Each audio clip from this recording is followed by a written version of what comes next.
Welcome back to another episode of Yo Ass Hungry Now, and today we're making a little bruschetta. That was perfect. Textbook. I tried. So we're making our own focaccia and two different types of bruschetta. So the first one is like the classic Italian with the beautiful tomatoes, the shallots and onions and basil, balsamic, olive oil. You know the drill with that. That's a classic one. delicious. And the next one we're making a ricotta. We're gonna tie it together with fig and peach chutney, a little smoked gorgonzola, and crispy prosciutto. It's gonna be delicious. Now let's get into these recipes. To start our focaccia dough, I'm gonna measure out 15 grams of yeast. To the yeast, I'm gonna add 350 grams of warm water. We're gonna let this sit for about 10 minutes or until our yeast is all bloomed up. Next, I'm gonna measure out 500 grams of flour. To that, I'm gonna add 15 grams of salt. Our last ingredient is gonna be olive oil. I'm gonna measure out 100 grams. Now that our yeast is bloomed, I'm gonna add the 100 grams of olive oil to that. Give a little mixy mix for the frisky chicks. Now that I add the flour to the wet mix, I'm just gonna stir it with a spoon until our dough begins to form. I'm just gonna knead this dough with my hands for about 10 minutes until a nice, smooth, but yet sticky, hydrated dough forms. Our dough is formed, put in this nice, lightly oiled bowl, wrap in plastic and let it double in size. We're gonna start our bruschetta mix. We have some great tomatoes here. We're just gonna get them sliced up. It's different shapes, different texture. I'm gonna dice one vine tomato. Take out the seeds. Get our tomatoes into a bowl. We're gonna slice about a quarter red onion into a dice. Add a little bit of that to our mix. My basil plant, basil, olive oil, salt, pepper, mix, and just a splash of balsamic vinegar. That's our bruschetta mix. We're gonna add our balsamic vinegar to a hard bottom pot, reduce this down till it coats it back with a spoon. Nice and syrupy. For the ricotta, we're gonna heat 2 cups of whole milk to 185 degrees. Our milk has reached 185 degrees. We're gonna add 3/4 of a teaspoon of lemon juice. We're gonna turn off our heat and agitate our milk for 2 minutes. We're gonna sit with the lid on for about 20 minutes. Our dough has doubled in size. I'm gonna smack it down and let it rise again.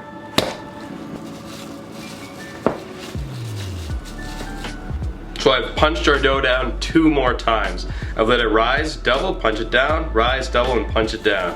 I'm gonna now turn my dough out into an olive oiled piece of parchment paper on a baking sheet. A little paper towel, rub it all around so our dough does not stick. Give us a nice crispy bottom on our focaccia as well. Next, I'm gonna turn the dough out right onto our parchment. I'm gonna put some olive oil on my hands. Rub them together and begin to press this dough out into the corners. I'm gonna use my fingers to get little indentations in there. Let that dough rise up again and let the bubbles form. I'm gonna throw our plastic wrap over it one more time. Preheat your oven to 425 degrees. And we're just gonna let this dough rise up one more time for about 30 minutes and then we're gonna bake it at 425 for 25 minutes. Our dough has doubled in size. We glaze it heavily with our olive oil.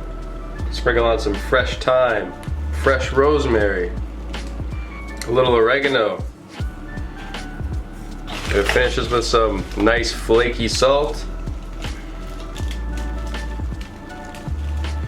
Into the oven we go, 425 degrees for 25 minutes. Our focaccia is perfectly golden brown, nice crispy on the bottom. You can hear how it's nice and airy on the inside, all the bubbles. We're just gonna put it on a wire resting rack for about half an hour. So we have our beautiful, stunning focaccia here. Just so soft. Look at all these rippling bubbles underneath there. This is just beautiful. Something so artisan about making bread. It's amazing. So first we're gonna cut a little section here. Look at that knife just running through there. Wow. Delicious. Just gonna take a crust of the side here. This little part's great to save for croutons or anything like that. Or even take it down for breadcrumbs later. Okay, so little pieces. We have a house garlic butter we made. Recipe down below. Just spread this over our focaccia. We're gonna toast our focaccia here in a cast iron pan just so they're nice and lightly crisp. Our focaccia's toasted now. We're gonna slice into triangles. Nicer bite-sized pieces. We're gonna take our focaccia, bruschetta mix, press it on there over the bowl. So all of it just falls back in there. Follow with a little bit of feta. For our next bruschetta, we have a ricotta we made earlier. Lay that down. We're gonna follow with a touch of smoked gorgonzola. We're gonna follow our fig and peach chutney, recipe down below. Touch of fresh basil. Just a light drizzle of olive oil. We're gonna follow that with crispy prosciutto.